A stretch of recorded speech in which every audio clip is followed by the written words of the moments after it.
क्योंकि वो बाद में मिलेंगी, लेकिन आज उनको छोटी बहन आज रॉयल्टी अचीवर है, तो उन्हें कैसा लग रहा है? जय आसिम सभी को। मेरा नाम निधि राजपूत है और मुझे अपनी सिस्टर के लिए बहुत अच्छा लग रहा है कि वो आज रॉयल्टी में पहुंची है। जोरदार तालियां। और आज उनके पापा से पूछ लिया जाए, और पापा का बहुत बड़ा रोल है, पापा की मेहनत आज रंग लाई है कि रूबी आज रॉयल्टी अचीवर है। एक बार जोरदार तालियां। मैं माइक सुंदर श्याम सर को दे रहा हूँ, जोरदार तालियां। जय हरश्याम। दोस्तों, मेरा नाम सुंदर श्याम राजपूत है और मैं 35 साल फौज की नौकरी करने के बाद रिटायर हुआ, घर में था। फौज में कहते हैं कि गराई, समझते होंगे, फौजी लोग समझते होंगे कि गराई, ये गराई के पास बैठे हैं। तो गराई का मतलब होता है कि जो हमारे जैसे अजीत सर आगरा का और मैं इटावा का, तो जब एक डिस्ट्रिक्ट से दूसरे डिस्ट्रिक्ट या 100 किलोमीटर या 200 किलोमीटर के लोग मिलते हैं, बड़ा खुशी होती है। तो अजीत सर एक दिन मेरे घर पे टकरे, प्रेम सर है उनके पास ये थे, और सर ने बोला कि सर एक ऐसा सिस्टम है जो आप करें, इससे बहुत बड़ा बदलाव आएगा। सर जी एक बात बताएं, फौज का आदमी या कोई भी सर्विसमैन आज किसी को नौकरी नहीं दे सकता, आज इस जमाने में, इस समय। लेकिन ये एक सिस्टम ऐसा है, आप खुद करें और आने वाली पीढ़ी को बिजनेस दें, नौकरी दें, सबसे बड़ा बिजनेस है।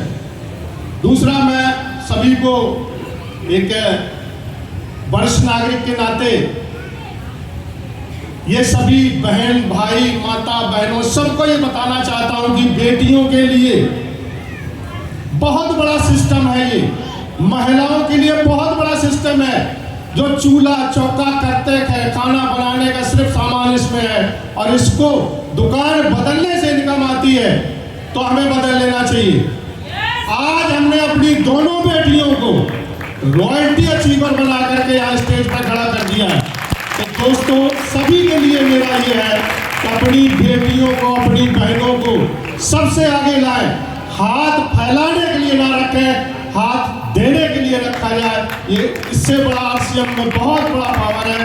और मैं धन्यवाद करूंगा हमारे गुरुदेव, मैं सीनियर के नाते कोई बात नहीं, मैं बड़ा हूं, लेकिन मेरे एक गुरुदेव हैं श्री अजीत सर, इनका श्रेय सबसे बड़ा इसमें, इनको मैं धन्यवाद करता हूं। और साथियों, सबसे बड़ा जो योगदान रहा मेरा वो अजीत सर का रहा। थैंक यू, धन्यवाद। जय हरसिंह।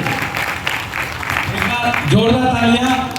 ये यूनिटी की अलग बात है, लेकिन बात यह है कि जो इनकी उम्र है, इनसे मैं पर्पल सीखता हूँ। मैं बार बार बोलता हूँ कि देखो सर, हम एक बिजनेस में सीनियर जरूर हैं, लेकिन जो इनकी उम्र है मेरे पिता तुल्य है। और मैं कई बार अपने जितने भी मेरे गार्डियंस की उम्र के साथी मिलते हैं, तो उनको मैं सिखाने की बात नहीं करता हूँ, उनसे आशीर्वाद की बात करता हूँ, उनका साथ चाहिए। और यही वजह है कि सुंदर श्याम सर आज हमारे साथ खड़े हैं, और यही कमिटमेंट की वजह से आज उन्होंने अपनी दोनों बेटियों को, एक को गोल्ड और एक को स्टार गोल्ड बनाया है। तो एक बार जोरदार तालियां। और अब हम मिलते हैं रूबी जी से कि अब कैसा लग रहा है, और अब पापा के साथ कंधे से कंधा मिला के अब आगे कौन सी पीठ की तैयारी। एक बार जोरदार तालियां रूबी जी की। जय आसिम। नाम रूबी राजपूत, फ्रॉम इटावा। समझ में नहीं आ रहा क्या कह रही हूँ, मतलब बहुत ज़्यादा खुशी हो रही है। थैंक यू वेरी मच कि आप सभी ने इतना सपोर्ट किया और यहाँ तक पहुँचाया। जैसा कि मेरे पापा ने बताया कि वो आर्मी से रिटायर्ड हैं। एक्चुअली हमारी ज़्यादातर फैमिली जो है वो आर्मी बैकग्राउंड से ही है, आर्मी, डॉक्टर्स, हमारी पूरी फैमिली इसी बैकग्राउंड से बिलोंग करती है। तो बचपन में जब हम अपने पापा को देखते हैं, आई थिंक सभी बच्चों का यही ड्रीम होता है कि जो भी हमारी फैमिली में होता है, हमारे ड्रीम भी वही हो जाते हैं कि मैं भी बड़ी होकर एक आर्मी ही ज्वाइन करूँगी।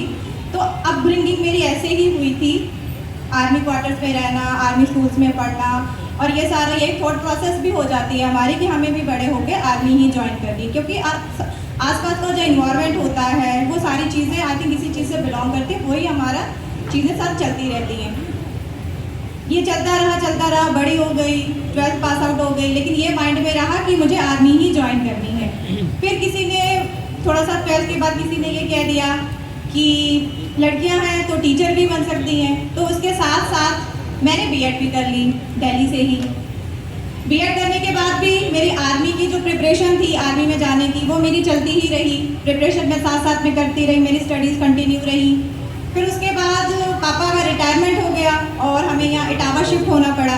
हम लोग इटावा शिफ्ट हुए तो वो प्रिपरेशन जो मेरी आर्मी की थी वो कहीं ना कहीं स्टॉप हो गई। और जिस दौरान मैं यहाँ पर इटावा में हम लोग शिफ्ट हुए थे, यहाँ पर एक टीचर का एग्ज़ाम चल रहा था, वो है टेट।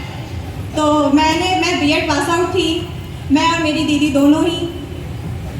तो हम माइंड में किया आया कि चलो फिर क्यों ना इसका एग्ज़ाम दे दिया जाए। उसकी प्रिपरेशन स्टार्ट की, वो क्लियर कर लिया। अब ये लगा कि चलो टीचर की जॉब हो जाएगी, गवर्नमेंट जॉब है, कोई बात नहीं, आर्मी नहीं मिला तो टीचर ही सही है, तो गवर्नमेंट जॉब ही, क्योंकि सभी फैमिली मेम्बर्स गवर्नमेंट जॉब में है, तो चलो गवर्नमेंट जॉब हो गई।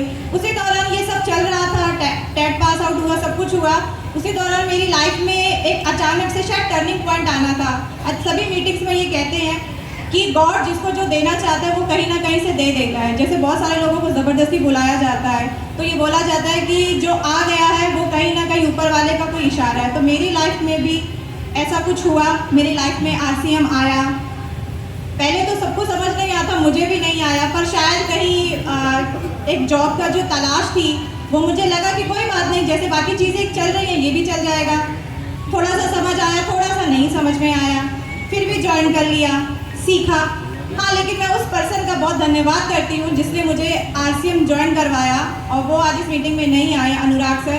थैंक यू सर कि आपने मुझे यहाँ पर ज्वाइन करवाया, बहुत बहुत थैंक यू कि आपकी वजह से पहला प्लान जो मैंने सीखा वो उनकी बदौलत है। ज्वाइनिंग कैसे लगाते हो ये भी उन्हीं की बदौलत है। ये सारी चीज़ें चलती रही, आरसीएम चलता रहा, मैं करती रही साथ साथ में। और धीरे धीरे जैसे चीज़ें होता गया, फिर लॉकडाउन आया, ये सारी चीज़ें हुई, जूम मीटिंग्स हुई, उसमें मेरा विज़न और ज़्यादा क्लियर हो गया। तो मुझे लगता है कि जितने भी यूथ हैं इन फ्यूचर अगर वो कुछ करना चाहते हैं, गवर्नमेंट जॉब तो है लेकिन हमारी जो पॉपुलेशन है वो इतनी ज़्यादा है कि गवर्नमेंट जॉब्स मिलना सभी के लिए पॉसिबल नहीं है।